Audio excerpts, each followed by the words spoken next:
There's something about man. It makes no difference how God bless us. We still ain't satisfied. We just got to do something else. We just got to have something else. God blesses us and give us what we need and watches over us and takes care of us. But we still ain't satisfied. Y'all ain't going to help me. Work on it. Amen. Not satisfied. He was obsessed with the craving to be more than man. He was stretching and tiptoeing. Trying to get more power.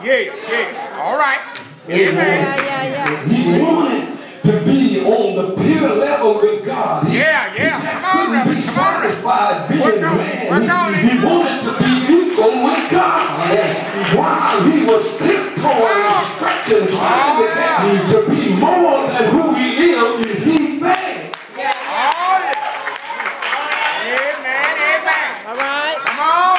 Well, I can have some churches. I have some church folks here. Amen.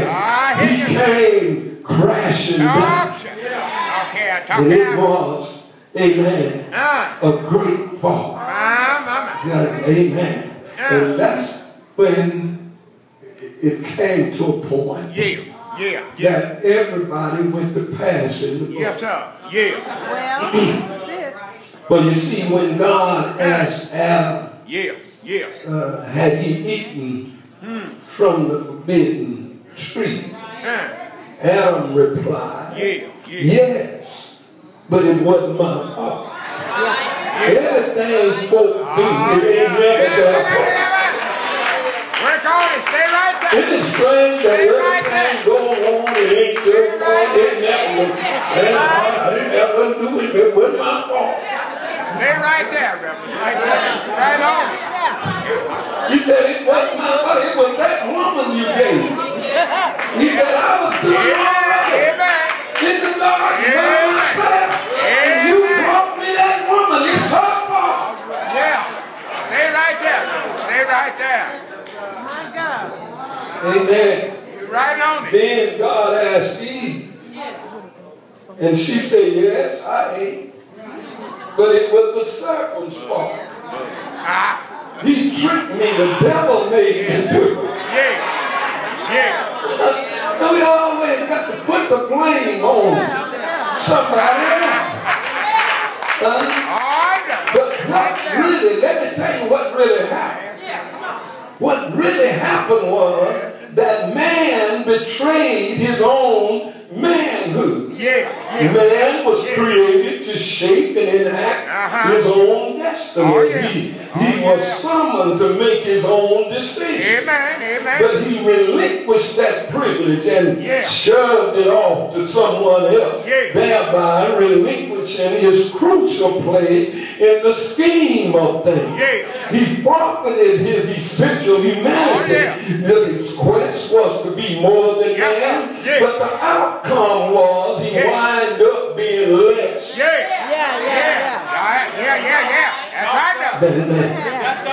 And at that moment, when he give up what God had given him, when he decided he wanted to be more than who he ought to be, he gave up that right. And at that moment, it wasn't no week, it wasn't 2 days later. At that moment, man experienced estrangement from God. At that moment, a gap set in between God and man. At that moment, man became separated from depraved in nature, ignorant and blind, evil, unconscious, corrupt, and deceitful in his heart. Y'all gonna help me? That moment, the divine image became defaced, passion became confused, abused, and misused. At that moment, power became weakness. At that moment, personality that once mirrored the mind of God became warped and twisted and misshapen. Amen. At that moment, the tie had been broken between the Creator and the creation. At that moment, man traded in a life he couldn't lose for a life he couldn't keep. At that moment, man allowed himself to be chained and shackled by the bond of sin. At that moment, decay set in and laid hold on us. It was a great fault. That's it. That's it. But the lingering question is, how do we put this man back together? Yeah, I see that. Amen. How do we get him straightened out? How do we? Y'all ain't gonna help me. Somebody ought to understand. How do we get man back together? Amen. Amen. In the nursery rhyme, you remember the nursery rhyme. It says we are like to assume that efforts were made. To put Humpty Dumpty together. All right. Again, the nursery rhyme said all the king's horse, all the king's men couldn't put Humpty Dumpty together again. An effort was made to rebuild Humpty Dumpty. All right. In like fashion, there has been attempts and efforts to put man back on the wall. Well, I believe somebody said, why don't we resort to the king's horse? Let's see that. He tried to ride the horse of education. And we used to believe that if you enlighten a man's mind, you simultaneously enlighten his heart. We believe, like Socrates, that evil enlightening, amen, evil and wrongdoing were based on ignorance. Amen. That men fought wars because they didn't know any better. We believe that racial prejudice were based on the lack of knowledge, and that men exploited men because they needed to be enlightened. But time, however, has revealed that we have no guarantee that when we train a man's mind, that we will train his heart. Y'all ain't saying that. There is no guarantee that when we increase man's knowledge, we also increases his goodness. There is no necessary correlation between knowledge and goodness. No amount of knowledge will make a man good. You ain't gonna help me. I don't care how good you think you are. Just because you know a little something don't make you good. Get a witness. You see, the reason I know that is because man can see good and he'll deliberately choose evil. He can see the light and he'll walk in darkness.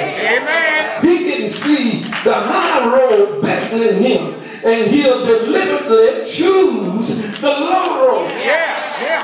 He has tried education, but the verdict is he has received much education, but very little consecration. We have men who have a head full of sense, but a heart full of sin. Y'all ain't gonna help me with this. All right. He messed up. Therefore, the horse of education wouldn't. Let's see that. Horse of education wouldn't do it. Y'all ain't gonna help me. They even tried to ride the horse of science. And the horse of science have been tried. And what about science? Can science provide us with infallible proof that man can be placed back on the wall? No intelligent person can fail to be impressed with the staggering achievements of science. Science have brought about a lot of things. Yes, sir. Yes, sir. But science couldn't put man don't you see? back on. Yeah.